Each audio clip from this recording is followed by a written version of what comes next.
Sorry guys. We're just having breakfast.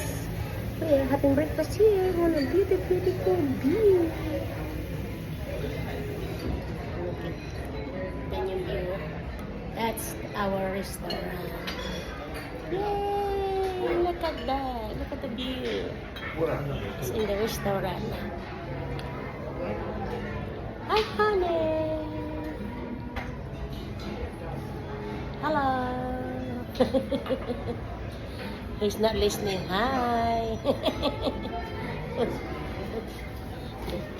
Yan. Nah, we just finished breakfast and that's the views on the restaurant. Happy holiday. Oh, long weekend everyone. Happy long weekend everybody. Love you.